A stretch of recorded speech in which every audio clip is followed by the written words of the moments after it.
ГСП онлайн. Городские новости сейчас. В Ухте состоялась вторая кадровая школа в рамках большого многолетнего проекта. Он посвящен развитию во всей республике системы дополнительного образования. По сути, эта модернизация призвана не только повысить качество знаний, но и решить извечные проблемы – бюджет, привлечение инвестиций и кадров. Помочь с этим должен Московский федеральный центр развития образования. Во время второй кадровой школы его представители, а также гости из других районов республики приехали в Ухту посмотреть, как здесь все устроено.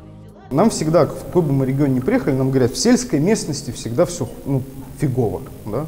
Значит, нету бюджетов, значит, устаревшие технологии там, или ля-ля-ля. Вот здесь яркий пример, кстати говоря, в Коми, что именно вот в сельской местности есть очень интересные кадры, значит, потому что они находятся в более кризисной ситуации, и там, значит, необходимость что-либо вообще предпринимать.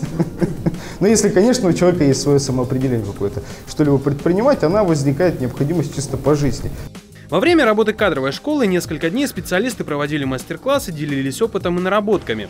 Первое такое обучение состоялось в апреле в Сыктывкаре. Тогда же и появилась идея побывать в Ухте. Кстати, представитель республиканского Минобра сформулировал и ответ на вопрос, а почему такое пристальное внимание именно дополнительному образованию.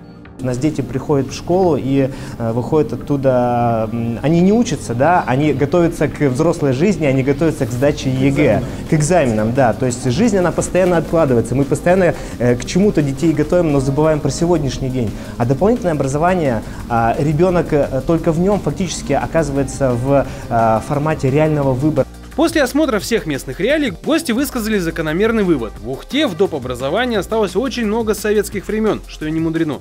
У этого есть положительные стороны, но и отрицательные. Мир движется вперед, вместе с этим должны меняться и подходы к обучению. Кроме того, как высказались москвичи, старое, как правило, финансируется с трудом, а это проблема. Осенью, в октябре, состоится третья кадровая школа. Ее отличием станет уже более скрупулезная оценка качества местного дополнительного образования. В целом, на модернизацию в рамках проекта отпущено 3 года.